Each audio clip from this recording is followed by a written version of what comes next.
Kasalukuyan nga tayo babiyahe mga kadoks. So, nandito na tayo sa North Sagray. At maya maya nasa San Jose del Monte, Bulacan na din tayo. Ang katunayan niya, may deliver tayo na worth of 22,000 para sa araw na ito.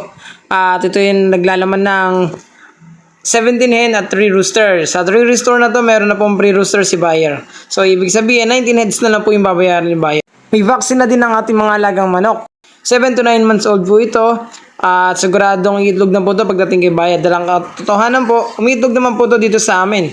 Kaya pag po napunta na ito kay buyer, ay sigurado mapapakinabangan na po niya kagad. So maya maya lamang nasa San Jose del Monte na tayo. Dahil medyo nagmamadali tayo dahil meron tayong hinahabol na oras. At makalipas ang ilang minuto, naka-standby na nga tayo dito sa parking area dito sa tapat ng grotto. At hinintayin na lang natin yung pagdating na ating buyer. Tinawagan ko nga pala kung nasa na sila niyan. At yun, kasalukuyan, nag-ring na rin yung cellphone ko. At umikot sila sa may bandang likuran ng grotto. May paradaan din kasi doon, nandito kami sa bandang harapan ng grotto kung saan kami nakaparada. At maya maya lamang darating na din sila upang makita yung mga item na kanilang in-order. So lahat nga po pala ng ating alagang manok ay nasa kondisyon bago na-deliver. Kasi may tendency po na may stress sila at mamatay kapag ang manok natin ay wala sa kondisyon. Lalo na kung gusto lang natin kumita at maibenta ang ating mga alagang manok.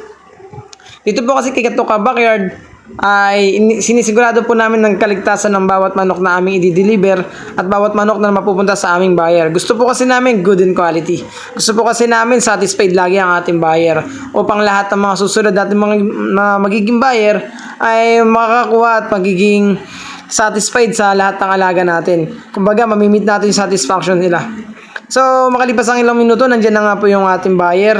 Nakakotse nga po pala sila ng pula. At yan, tatanggalin na po natin yung tape dahil para po pagdating natin buyer ay papakita na lang po natin laman ng bawat box. So, naglalaman po ng tuhin ng kada box po na yan. Kaya naman masasabi natin na hindi po sila siksikan sa loob at hindi po sila masasuffocate. At siguradong ligtas na ligtas sila pagka nakuha at napunta na kay buyer.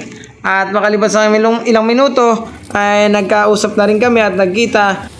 At nag-umpisa na nga ang ating transaction. Galing pa nga po pala sila sa Pasay City. At ito na lang kasi ang pinakamalapit na lugar para sa kanila. Kahit na 2 oras ang biniyahe namin papunta dito.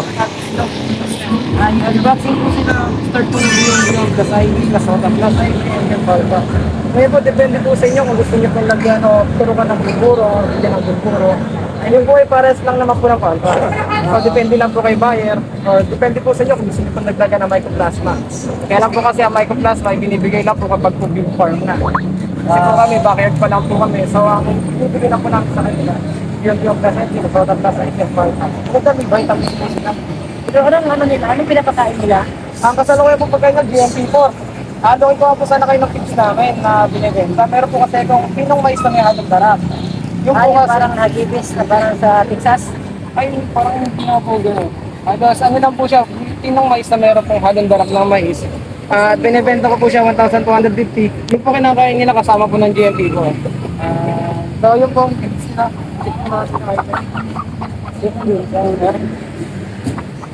Tapos kailangan ba namin yan ipapurgahin pagdating doon? Pwede niyo po purgahan pero may 2 purga na po yan. Hindi sa inyo na bago mag-lay.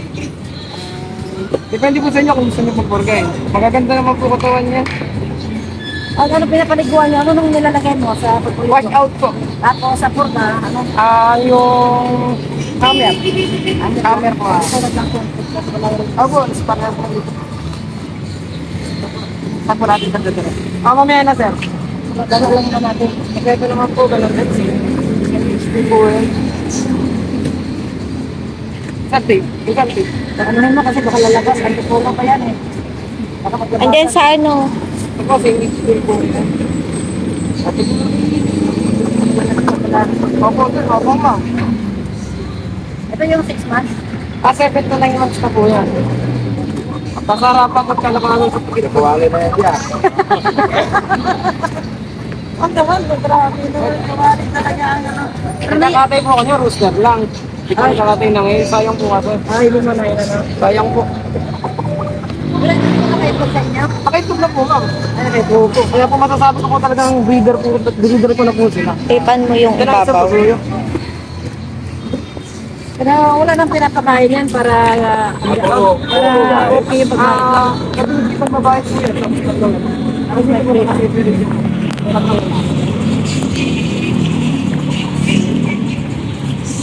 quality yan, sir. Ganda naman ang yan, oh. Ito po yan, ma'am. Tama, kasi may painting ako doon. Kaya po yung gugustuhin nyo additional talaga, hindi ko po kayo, kumbaga nilalamangan. Totoo po yun, ma'am. Bali kasi kung magkukulang kami dyan, kasi kayo kung Kaya sa kanya ko lang po bibigyan yung limit sa ako po kasi driver. yan pa na. Opo, ma'am. Magandang quality yung po yan. Hindi ko po kayo niloloko, wala akong aming bira. Yan po, bibigyan nyo po yun. Ang backyard lang po sa may gusto. Yan pang ano ngayon, oh. Ito ka backyard. Ayun, Opo, yun po, ma'am.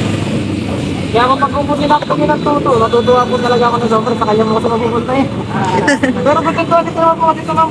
Hindi kayo naman po yun. Saka po hindi po ito matanda, ma'am. Kasi po yung iba, kapag hindi po na ganong edad, pero matanda. wala kang pagkano, magulukot. Opo, ito po tapos na po sila. Kaya po iwan naman tapos na ito.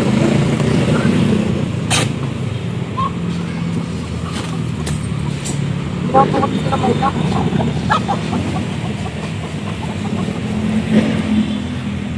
Yeah, medyo madumi lang po yung pan. Normal naman po kasi talaga sa amin yan. Masama po, nakahang po yan, hindi po madudugyan. Kaya lang may tibak po pa.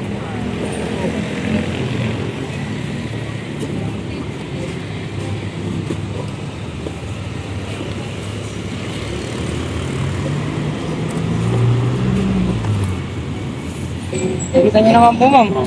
Napakaganda po niyan. Dark mahogany na po tawag dyan, ma'am. Ang presyo po niyan, 2.5 po sa akin. Mayroon ako ganyan rin doon, nabili dati. Sisi ko lang yan kasi yun. Dark mahogany po yan, ma'am. Bulakan na rin natin doon, dito rin natin nabili. Sobrang mura po yan.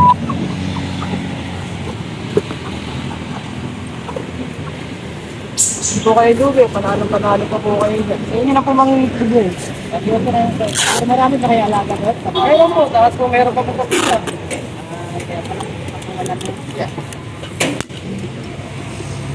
Booster po kasi yan. Kasi kamaya na po lang.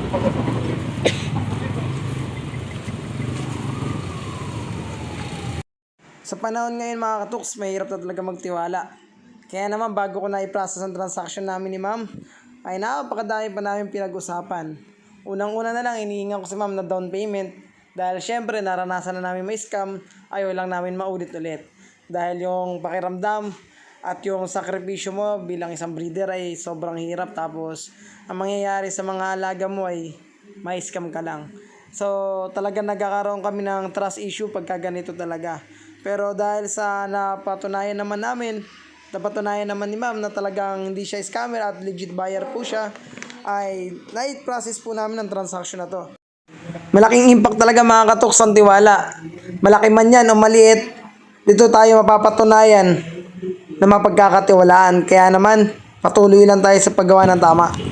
Yung ilalim yan pa, bukas. Bukas yung ilalim. Ay, naka-tape pala yun.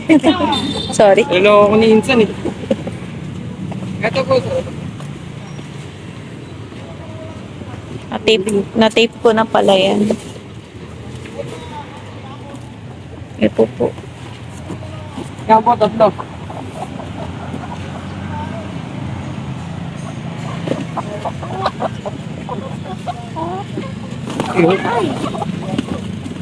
Iba po niyan, sinasayang bada pero matanda na po.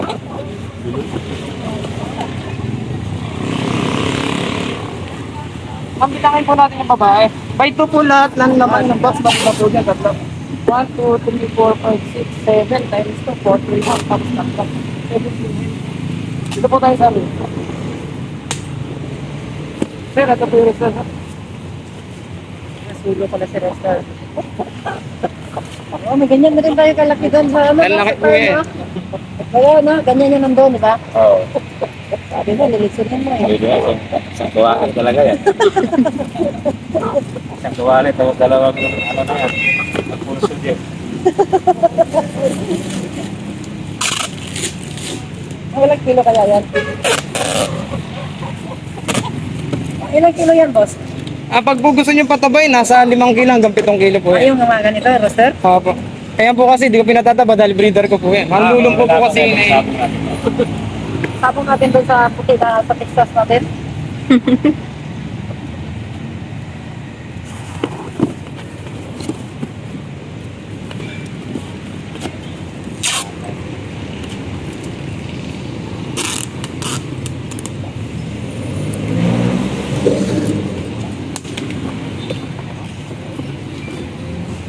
Lulusot pa. Saan yun, sir? Yung libre ka yan, ha? Ito po yung libre. Yung libre ka. Oo, ayos ang libre ko, ha? Nga po ang libre niya. Binigyan natin si ma'am ng isang libreng rooster. Dahil magbibreed siya, kailangan niya talaga ng rooster na kumakasta na. At yan ang binigay natin sa kanya. Satisfied na satisfied sila at halatang halata sa kanilang mga mata at mga labi na natutuwa sila sa ating dalang mga alaga manok. At siguradong magagamit nila ito na maganda. At pagdating naman ng panahon, baka tayo naman ang bumili sa kanila. Kasi ang gusto ko mga katuks, yung makikita at mahalata ko sa ating mga buyer na satisfied sila sa ating mga alagang manok. Ayoko kasi pagdating ng panahon magsisisi sila na bumili sila sa atin. At sasabihin nila hindi naging quality at hindi naging sulit. Saan po natin sir kurang kakarga?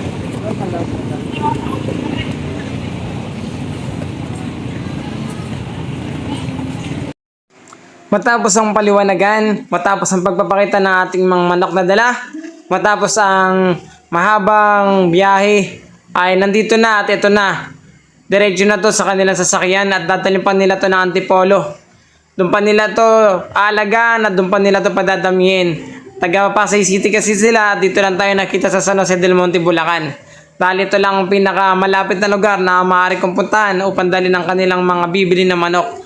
So napakalaking pasasalamat dahil tuwang-tuwa sila at satisfied sila sa ating mga dalang Rhode Island Red. Kaya ikaw katuks, kung gusto mo bumili at gusto mo magkaroon ng ganyang palahi at gusto mo rin masatisfied katulad ng iba, ay umorder ka na. Just visit my official Facebook page and YouTube channel. So, nandiyan lang naman yung link sa comment section. Pwede mong tingnan at pwede mong bisitahin. Pwede mo din naman tingnan ang mga post ko online at marami tayong good feedback sa ating mga legit buyers. At kahit nasa malayong lugar sila, ay nabibigyan at napapadala natin sila ng mga manok at ating mga palahi. Meron pa nga tayo naging customer na taga Quezon Province. At meron pa tayong mga nabigyan ng sisiw nitong mga nagdaang buwan at nakarating pa to ng Bicol region. Kaya naman mga katuks, kung ikaw gusto mo na rin magkaroon ng libreng sisiw, just follow and subscribe to our mga official Facebook account and YouTube channel para makagkaroon ka rin ng mga libreng sisiw pagka nagpaparapol kami. At pakishare na rin to mga katuks, pakicomment na din kung taga saan ka para naman din malaman ko kung hanggang saan umabot ang video na to. Baka kasi minsan ay magkaroon ka din ng mga sisiw at manok na meron kami. Balang araw ay maranasan mo ding mag-alaga ng mga alaga naming napakalalaki at napakaganda. Baka wala pa dyan sa inyong probinsya. Kaya katuks, umorder ka na at kung kailangan mo talaga, bibigyan pa kita ng freebies. At kung hindi pa rin kita nahihikayat na bumili, PM mo lang ako, bibigyan kita ng magandang offer. Kaya mga katuks, lagi niyong tatandaan, malaki ang kita sa pagmamanok, kaunting sipag lang. Hanggang sa susunod na pagkikita, paalam.